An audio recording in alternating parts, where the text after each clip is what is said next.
This podcast is sponsored by nobody. Hey dudes, welcome to Splat from the Past, the only 80s themed horror sci-fi show where things can get totally radical. Now today I will be welcoming Jimmy Hunt. Jimmy Hunt, the freckled-faced kid who played, get ready for this, David MacLean in the original Invaders from Mars and the police chief in the 1986 Tobe Hooper remake. And we're going to talk today. I can't wait. And wow, he got to be in some great movies during the golden age of Hollywood. Man, he was in Cheaper by the Dozen and its sequel, Bells on Their Toes. Family Honeymoon, sorry, wrong number, with Burt Lancaster. He did a couple westerns with Jill McCrae. She Couldn't Say No with Robert Mitchum. All American with Tony Curtis. And a lot of great stuff. And we're going to talk about a lot of that stuff today, and I cannot wait. Shout out to Lori Jacobson. Thanks so much for the connection, Lori. I love you.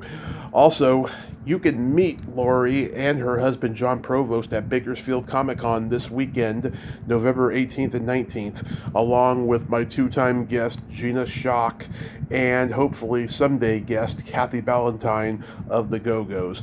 Go out and meet them and tell them Tommy sent you. Also, happy birthday, frequent guest and friend, Anastasia Washington. Love you, darling. You look so good. You really, really do. So yeah, here is my interview with Jimmy Hunt. So, going back in time, you were obviously a child actor. You were what, about 7 or 8 when you started acting professionally? Yeah, 7. About 7. Were your parents in the business? No, my parents had. Well, it's one of those things. It's right place, right time. Yeah. We lived about 6 blocks from MGM, Mm-hmm. and my parents we were the typical middle class, family. My dad was a tool and die maker. My mom was a housewife. Right. They had, the only thing we knew about movies is that we went to Westwood or Culver City to the movie studio or the theater, to watch a movie. But Right. that was the only thing we knew about movies. And so they needed someone to play the part of Van Johnson as a little boy. Mm-hmm. A movie called High Barbary. Uh-huh. And so they looked all over Hollywood and they couldn't find anybody, and so they came to the schools, the local schools. And my school was about 6 blocks from MGM. Mm-hmm. And they picked myself and a couple other kids, and I don't really remember all the details, but anyway, I got the part. Did you get to meet Van Johnson? I got to meet Van Johnson and June Allison and let's see, who else? Claude Jarman Jr. Right. Henry Hull and all those people that were in the movie. And yeah, that was the start. And then I made 6 more movies at MGM. And went to the little red schoolhouse there. Some of my classmates were, let's see, I had Roddy McDowell and had, Elizabeth Taylor and June Allison. What was her name? Powell. Howell. Oh, come on. Yeah, I can't even think of who that was. Anyway, yeah, but so, yeah, that's where we started, and as I'd make a movie, then I'd go back to regular school. Right. And so we made 6 movies there, and then eventually my parents got an agent for me. Mm-hmm. And he started, we kind of freelanced from there. I went to Columbia and then a few other places, and I worked at every studio except for RKO. Wow. Yeah, I mean, back in those days, the studios were called factories. Exactly. Oh, yeah, and stars were, they built stars. Yeah. you know, I mean, they made sure that, you know, they were doing the right things, and even when they were doing the wrong things, they kind of hid that stuff. So, Yeah. you know, they built stars, and you know, and I was part of the little kiddie group there that went along. My first movie, like I said, was Hi, Barbie. Hi, Barbary, and I was with a young lady by the name of Dee Perot. Oh, yeah. And we made 6 movies together in my career, anyway. Yeah, someone was trying to connect me with her not too long ago. It didn't happen, unfortunately, but I was interested in talking with her. She moved back to Atlanta, Georgia. Oh, okay. Just recently. Yeah, that was probably why. Probably the move made her busy Right, and all. Exactly. Yeah, no, I'm sure that was probably it, because Kiki was, you know, she was just a nice young lady and just and a great little actress. Mm-hmm. You were in Song of Love with Katharine Hepburn. Any memories of that? The fact that I got to work with Kiki again in that movie, mm-hmm. and her sister Janine, who I later worked with in Invaders from Mars. Right. And so, yeah, that was, you know, I got to say a few lines with Katharine Hepburn, and like I said, it was still all really new to me. I mean, you know, movies was something that, you know, my mom, she'd take me to the studio, and she'd be there the whole day, mm-hmm. and come home, and then I'd memorize my lines that I had to do, and we'd get ready to go back for the next day if I was going to be shooting. Right. And then, let's see, Sorry, Wrong Number with Burt Lancaster and Barbara Stanwyck. Any memories of that? Only the fact that, let's see, I played the part of Peter Lord in that one, and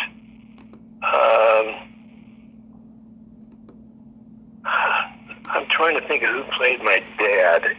He played in Invaders from Mars with me. Leif Erikson. Leif Erikson, yes. Yeah. So that was my first, you know, go around with Leif, and you know, like I said, that was a great movie, and it's really one of the all-time greats, I think, in the kind of the. I pronounce this wrong, I know I do, but noir. The noir. Noir, yeah, Yeah. Noir genre, yeah. Yeah, and it was also, I think, the one that people started to first get to notice Lancaster, because he had done a couple movies before that, but I think this was the one that like really got him noticed, and then of course From Here to Eternity took him to the moon. Right. Oh yeah. Right. Yeah. No. So yeah, you know, it's one of those things that my parents had to tell me that who I was working with, because I didn't, you know, names didn't mean anything to me. Right. Because in those days, that was right after World War II, we didn't really go to the movies very much. Mm-hmm. And so I didn't know who the stars were. Yeah. And so they would tell me, you know, this guy is really big, or this lady, but she's a big star, you know. Yeah. So, yeah. Did you listen to the radio more as a kid? We listened to the radio a lot, yes. Oh, yeah. Yeah. I mean, some of my favorite stuff was Lux Radio Theater, and the FBI was on you know, Inner Sanctum, and The Shadow. yeah, all those. Yeah, we listened to that. Oh, yeah. And it was like, I mean, I know that there might be 5 people in the room listening to the same program, but each person had a different take on who the actors really looked like and what they were, you know. Mm-hmm. Yeah, and of course there was Amos and Andy, which you couldn't get away with now today. Oh, no, exactly. That's for sure. But no, you know, so yeah, the radio is a big thing. We listened to that a lot. And as a little guy, I'd Well, even as I got older, I'd take my radio at night. I'd had it next to my bed, and I'd listen to the Dodger games. Now, this is when they were the Brooklyn Dodgers. Yeah. And I was following, Jackie Robinson, Campanella, and all those guys, Duke Snider and Glenn Hodges, and so all those guys in that era. So, and then Alan Freed started to bring rock and roll to radio. Oh yeah. Yeah, it was a magical time. Yeah. You're my second guest in the last month from Family Honeymoon. I talked to Greg Moffat. Do you remember him? Oh, yeah. Yeah, the kid from Robot Monster. Okay, now, Greg Moffat, I played in Saddle Tramp with him, I think, too. Okay, yeah. And do you have any memories of Fred MacMurray and Claudette Colbert? Fred MacMurray was one of my favorite people that I got to play with. I had 3 or 4 favorites, but my all-time great was Joe McRae. Mm-hmm. Made 2 westerns with him, and we became friends. And to this day, I was up to his ranch just recently, mm-hmm. and with his son or grandson, Wyatt McRae. Yeah. And so we've done some things up there at the ranch, but and then the other was Glenn Ford. Uh-huh. And I played in Mating of Millie with him and Evelyn Keyes. Yeah. And that movie was my coming out movie. Mm-hmm. That would put me on the map, so to speak. Yeah, Fred MacMurray, Glenn Ford, he was great, I'll tell you. He was very underrated, I felt, as a leading man. I mean, in that movie, if you ever watch, it's called Mating of Millie. Right. And it is a great movie, and he plays a great part in that. Mm-hmm. Oh yeah, and he taught me. He didn't teach me, but we played marbles together on the set. Yeah. So he was one of the good guys, and then Fred MacMurray and Claudette Colbert. I never realized just how big stars they were. Yeah. They were big, and they were just people that I went and we shot, a movie together. I know back then too, a lot of the stars, they came from humble beginnings, and they came from, very, very down home, down to earth, surroundings. And there was very little ego about them. Even when they became famous, they were just so grateful to be there. Now of course the celebrity culture is just full of narcissism, and it's not like that anymore. It seems. No, it's true. It's they were. I always, I said when people asked me, what it was like to be in the movies, I said, well, I got up early in the morning, and it's sort of like taking your little lunchbox and you went to work. Mm-hmm. And you went, and it was you worked for as many hours as that they would allow, and then you came home usually around 6-7 o'clock at night. Right.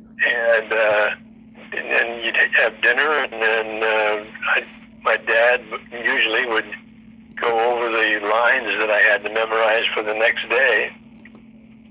And so that was kind of, and then we'd do that, and when my shooting was over with, I'd go back to Redwood Grammar School where I went.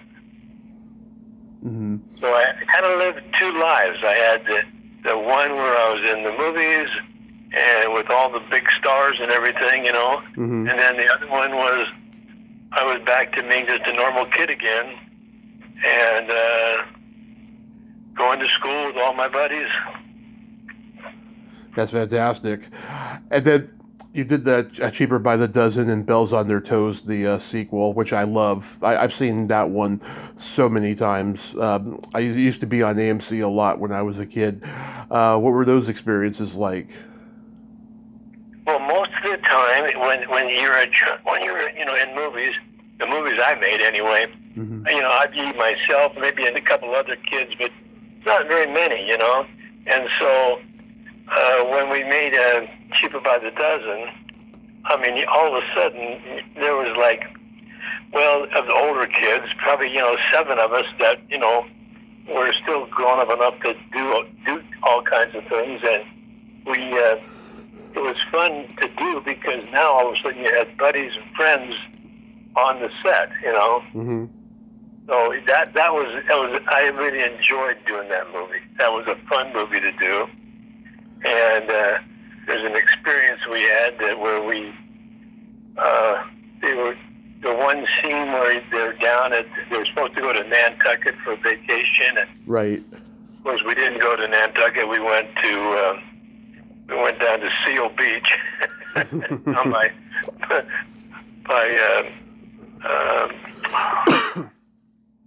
It was Clifton Webb Myrna Loy. And so then when we stayed overnight, of course, we stayed about a week there, Mm-hmm. doing those beach scenes, and so we stayed in a really nice, I guess it was probably the nicest hotel in Long Beach at that time.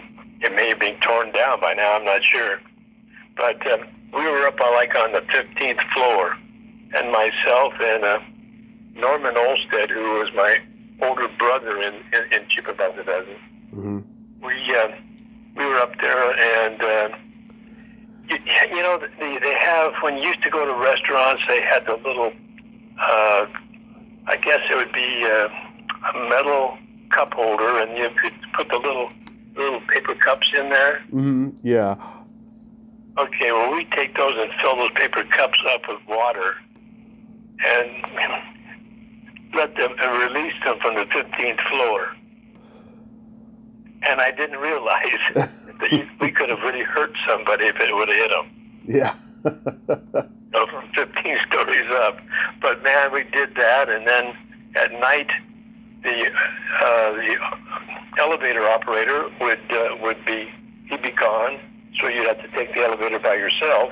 Mm-hmm. And we did a bunch of the older kids in the elevator, and we'd start at the 15th floor, and we'd put the handle down, and down we'd come. We got to the 3rd floor, we'd flip the handle up, Yeah. and hang on to the railings that they had inside the elevator. Mm-hmm. And that thing would come down, and we'd hit those old springs at the bottom and bounce up, and it's lucky we didn't get killed. Yeah. But we had some fun. That was the fun kind of things. And the same thing we had on Bells on Their Toes. Of course, I was a little older at that time, but Yeah. had a good time with Tommy Ivo and a few of the others. Jeffrey Hunter. Yeah. It was good. It was a good experience. And then you worked with Lou Ayres and John Sturgis on The Capture. That was another one that was a little different. I take my kids over when they were growing up, and we'd go to the San Fernando Mission, and of course we filmed some stuff there. Mm-hmm. And then of course we spent a week on location in Joshua Tree, and which is like you might as well be on the moon, Yeah. Now I feel sorry for my mom, but there was nothing there. Yeah. But yeah, that was a fun movie, and I got to meet Niven Bush, who was the producer and the writer on that movie, and of course Teresa Wright and Lou Ayres. Yeah. So it was a good movie to make. And of course, Sturgis went on to direct The Magnificent Seven and The Great Escape, 2 of the greatest movies ever. Oh yes, you're right. They are. The characters that he had in those movies were great. Yeah.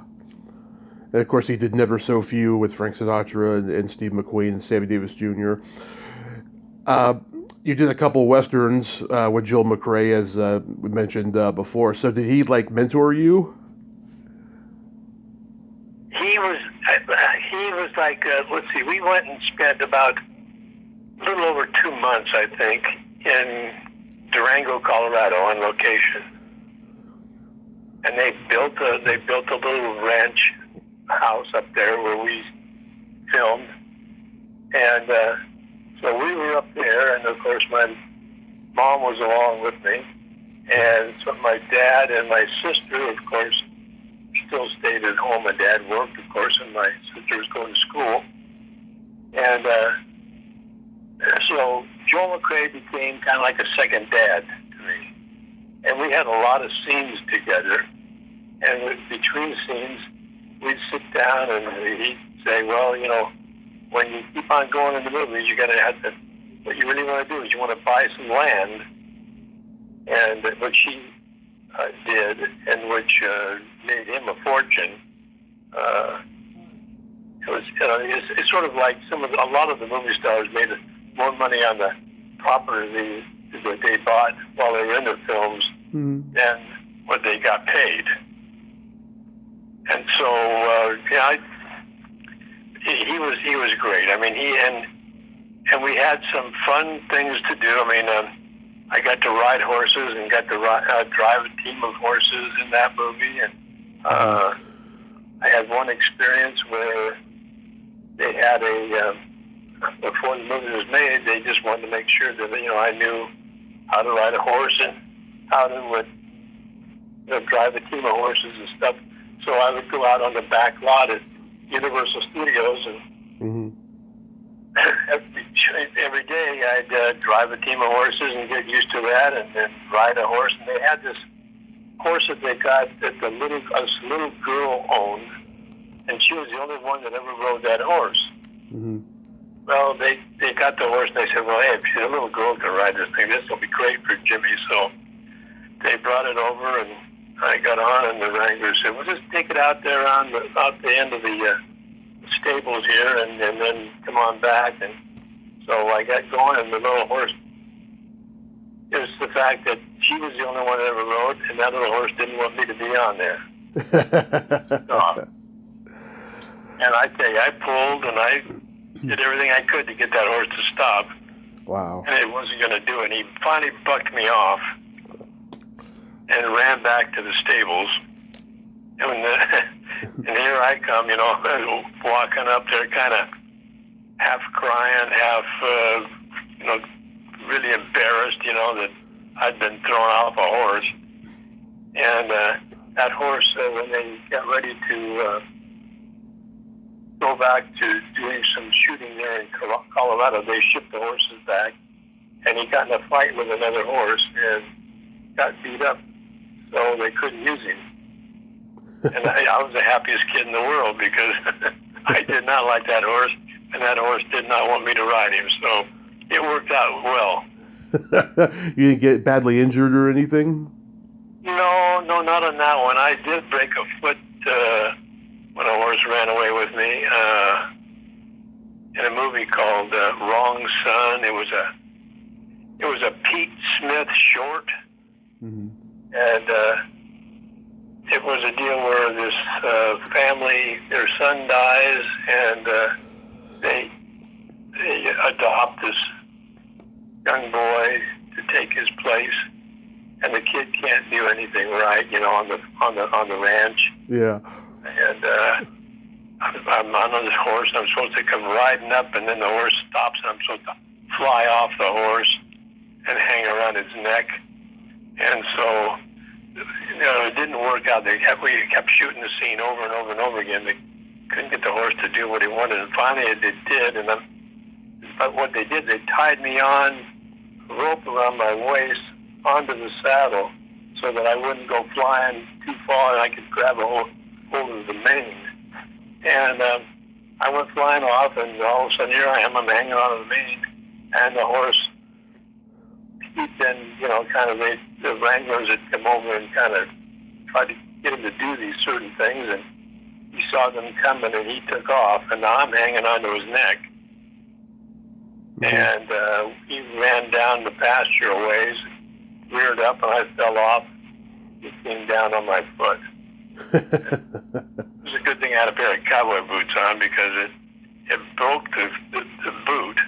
Oh, wow. And it also broke some bones in my foot. Wow.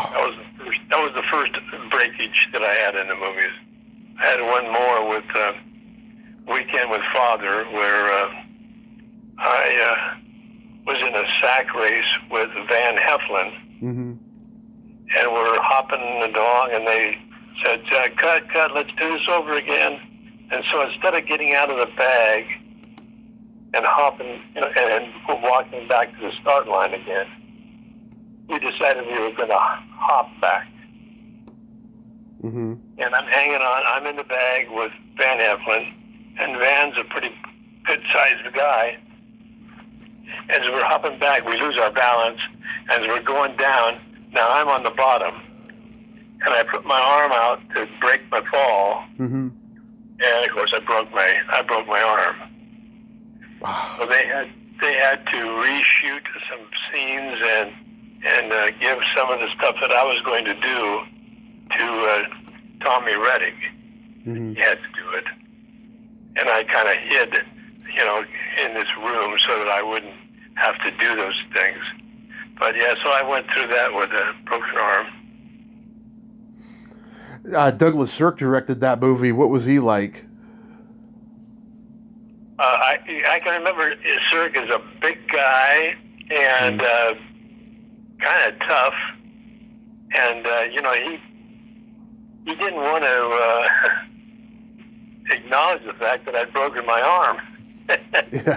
let's go take the saying over, Yeah. And I can remember that, and everybody, the assistant director saying, no, the kid is in trouble. Look, and at that time I had a lot of freckles, and I just had turned to kind of like a white sheet that had come over me, and you couldn't see my freckles or anything. And they said, the kid's hurting. He's hurting bad, So I can always kind of remember him as being kind of a tough kind of guy. So with Invaders from Mars, did you just go in and read for William Menzies?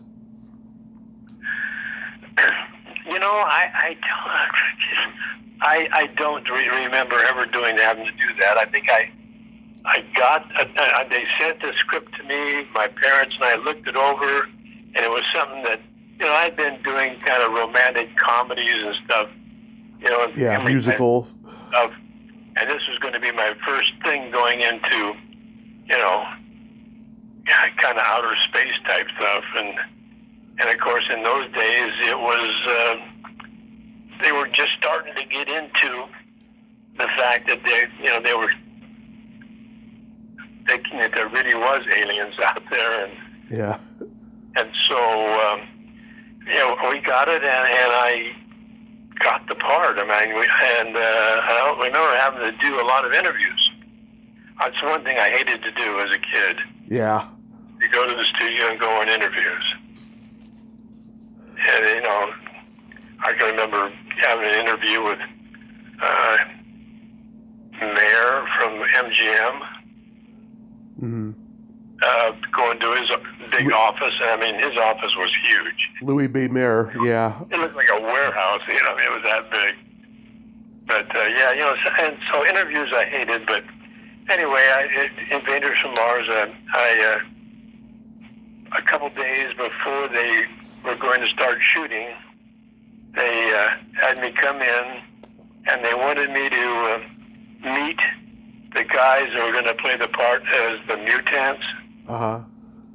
And these were two of the biggest men I'd ever seen in my life. And I think one of them was probably, at that time, was the biggest guy in the world. I think I always said he was about 8 foot tall. And a lot of people have said that too. So yeah. He and excuse me, the gentleman that played the part of Gort in The Day the Earth Stood Still. The Earth Stood Still, right? Those two are the two guys. And so I got to meet them, and they were good guys, nice guys. And so we got ready, and we took that film, and I'm very glad that I did it. It's still the film that I get recognized for more than anything else. Mm-hmm. I still get people that want my autograph and for that, and they'll send me pictures for me to sign and stuff. And Yeah. from all over the world. I mean, with the exception of Metropolis in 1927, Sci-Fi was brand new to film because it had mostly been a matinee serial before that. And Fox had two unexpected sci-fi movie hits with The Day the Earth Stood Still and The Thing from Another Planet. So with this movie, they probably thought third time's the charm. Well, it's now become, I think, in the top 5 science fiction movies. Mm-hmm. And which, at the time, we had a budget of $300,000, I think. And of course, you got Menzies, who was unbelievably talented. I mean, the guy he really was. Yeah. He had taken it and he did the whole movie, Invaders from Mars, on storyboard. So I walked into that day, a couple days before we started to shoot, and they had this one room with just all these pictures that he had drawn. Mm-hmm. And he was a good artist too, and all these pictures of every scene that he wanted to do. And and then the next day, after someone had got in and someone stole all those pictures. So Yeah. he had to go by memory of what he wanted to do. Yeah, he did that horror movie, The Maze, the same year as Invaders from Mars, in fact. Yeah.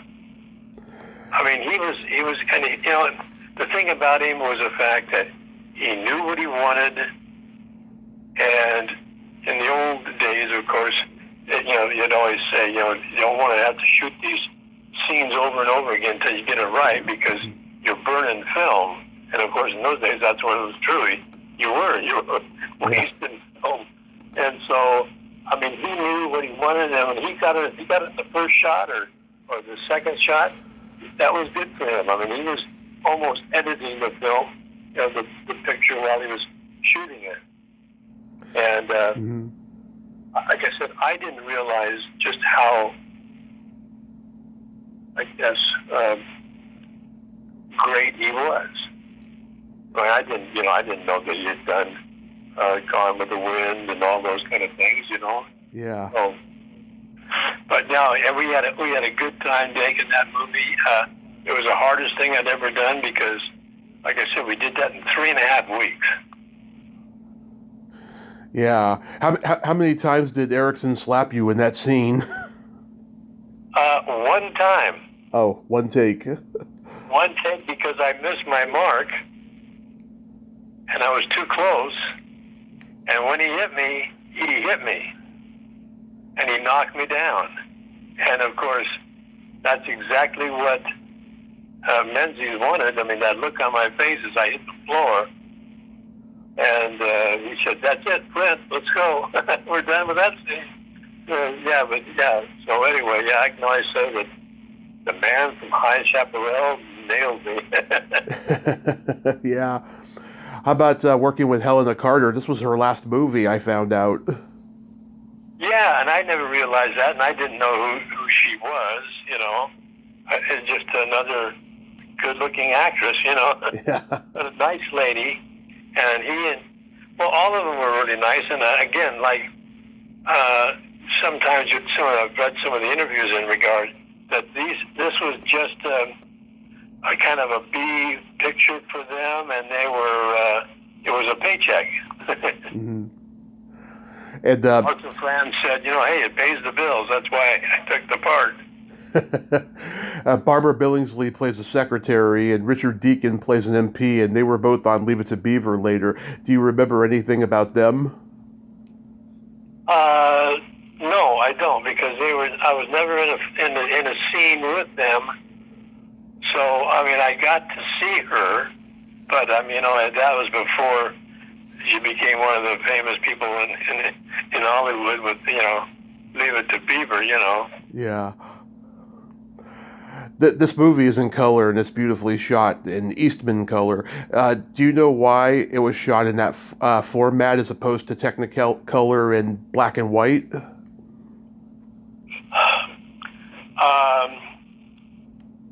That's something that I don't know about why they did it with that, and most people do not realize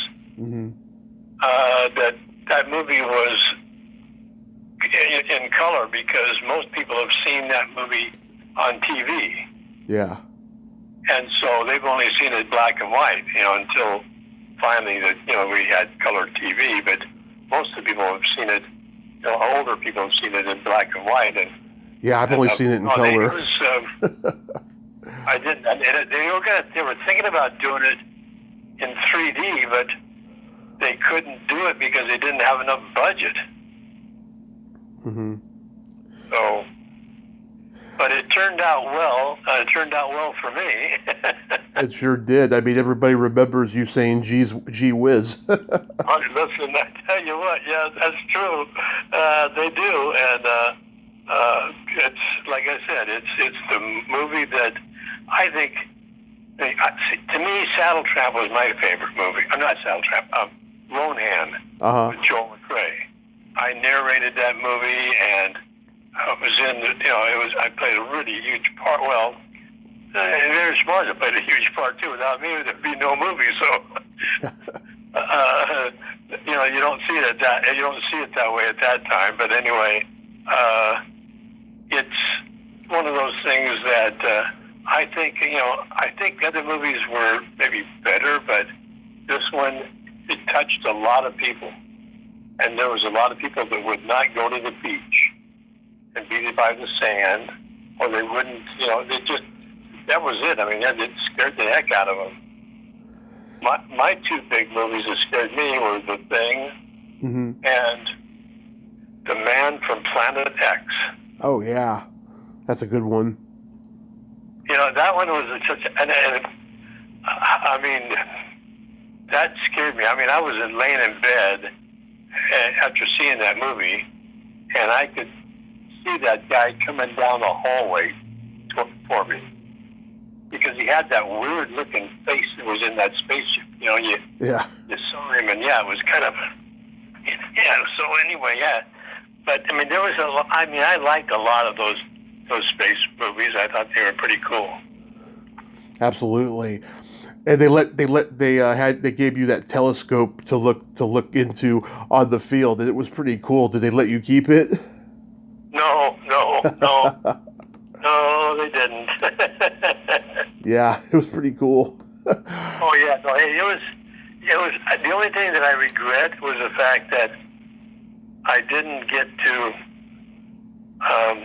the wardrobe that I had to wear. The pants and the little kind of like a vest. I mean, that wasn't my favorite thing. At lunchtime, I would take that stuff off and put on my Levi's and my tennis shoes and go have lunch, and then come back and change back in. I'm sure that the lady that her name was Mary Yerkes, I think, or whatever. She was the lady that had to make sure that everything was in continuity, and I'm sure she's saying, "Oh, did you have that thing buttoned that way before?" Yeah. Yeah. So, but no, it was a really good movie, and after that, I began to question if I really wanted to make movies anymore. And I made a couple after that, but that was it, and that's when I retired. In 1986, at the age of 14. But in 1986, Tobe Hooper does the remake long after you'd given up the business. Did he personally contact you to have that cameo as the police chief? No, he didn't, and I'll tell you what happened. In my career, after movies, it was kind of engineering, and I got into sales. And I was calling on all of the major aerospace firms in Southern California, and one of them, of course, one of my biggest was Lockheed. And there was an engineer there that I used to work with who was really big into Hollywood. And he said, they're going to make a sequel of that movie. And I'm saying, no. And he said, no, you should do something about it. And so I did. I just let it pass. And so what he did is he wrote to the studios to try to get me a part. And finally, he called me and said, they want you to go and meet Tobe Hooper. So I went, and Tobe Hooper said, listen, I'd like to have you do a cameo role for me. Would you be the chief of police in this movie? Mm-hmm. I said, well, yeah, because one time we had kidded about the fact that, they should make a remake of the movie, Yeah. And so, anyway, we did that. And I was kind of disappointed at how it turned out. Yeah. Tobe Hooper was a good guy and everything, but everything just didn't work. Yeah, I think because it was cheaply made from Canon, that's probably why it didn't work. But I think that if Fox had done it, it probably would have been better. But then that year, Fox was remaking The Fly, so they weren't interested in doing Invaders from Mars again. I had learned that it was one of Steven Spielberg's favorite movies. Yeah. And I wish they'd had him do it. Yeah, I think he could have done a good version. Really good. I think he could have done a pretty good version because E.T. was out at the time, Oh yes, oh yeah, and as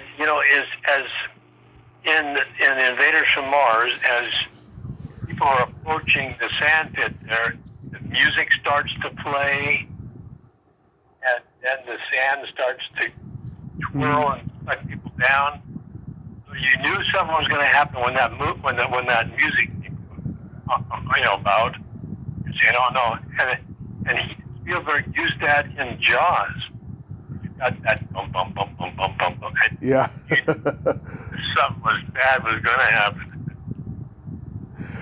Also, that year you were in She Couldn't Say No with Robert Mitchum and Gene Simmons. So how was that experience? That was a fun movie. That was a good movie to make. Robert Mitchum was a good guy. To me, I know he was Hollywood's bad boy, but yeah, to me he was a good guy. And Gene Simmons was really a nice lady. That was a kind of a fun movie to make. Yeah, I think that was like the last movie Mitchum made under his RKO contract or something like that, because he did a slew of like noirs for them and stuff. Yeah, I think I made one more after that, and that was called The All-American. With Tony Curtis. Yeah. It's a boxing movie. And so I got out of that, and that's when I told my parents, I don't want to do this anymore. And they said, well, do you know what you're doing? The fact that we're saving your money for you to go to college. And I said, well, then I've got enough. I don't want to do this. And so then that's when it ended, and I went back to being a normal kid who had his hot rod, and I just almost played the part of Richie Cunningham. Really? I played sports in high school because that's what I wanted to do. Mm-hmm. I couldn't do that and have my mother come and say, you got to practice and say, listen, we got to go on an interview, Uh-huh. So anyway, I gave it up to sports. I never regret doing that. Yeah. So now you're retired from aerospace sales? I've been retired for about 12, 15 years now. Mm-hmm. And just being a great grandpa and a grandpa and and have a good time with my kids, and got to the one good thing about me not being in the movies was the fact that I went to college for a couple of years, and I went out for the football team there at junior college, Santa Monica College, and probably running around a third string, defensive back, wide receiver, and I said, hey, this is I get beat up. I don't want to play I don't want to be a Rudy, you know. Yeah.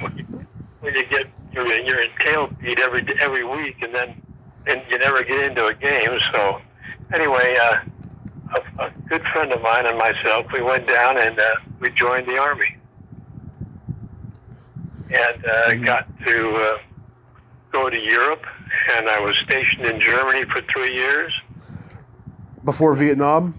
This was just before Vietnam. Okay. Vietnam, I was 59, and it was 63. I was in Germany, and I was in what they called the Army Security Agency, and we intercepted and broke code. So I knew all about, the Cuba crisis. I knew about before they built the Berlin Wall, all kinds of stuff like that. Yeah. So it was, and like I said, the best thing, of course, was I got to meet my wife, and I brought my lovely German girl home, and we have three children. Our daughter passed away from cancer about 10 years ago, but 3 children and 9 grandchildren and 6 great-grandchildren. That is just beautiful, Jimmy. Really, really beautiful. Have you been doing the autograph shows and like doing the 70th anniversary of Invaders from Mars screenings and stuff? Well, we just had a deal with Cinecon. Oh yeah. With that, I got the Legacy Award at Cinecon. The neat thing about that was the fact that the person that presented the award to me was Janine Perot, who was in Invaders from Mars. Right. And so, that was kind of a thing. And yeah, I've done about, at one time they wanted me to come and do all kinds of autograph shows, and I said, no, I'm not into that. Mm-hmm. Oh, dummy. Anyway, later on, of course, I've done probably about maybe 15, 20 shows. Mm-hmm. And it's fun to do because you've got people who this is their whole life is, being part of the movie industry. They know more about the movie than I did, and I made it. Yeah. Yeah, but it's probably great though when you do get to do something like that, and you get to reflect and share memories with the fans who love the movie and stuff. Oh yeah, no, it is. That is the. It's always nice to be told that you've done a good job, mm-hmm. no matter what you do, and so when they come and they say, "Oh, you were so good in that movie, we really loved it. That was so needed. And how about this? And what about that?" And so when you share it with them, it's kind of fun. You kind of almost go back to where you were, but the old days. Absolutely.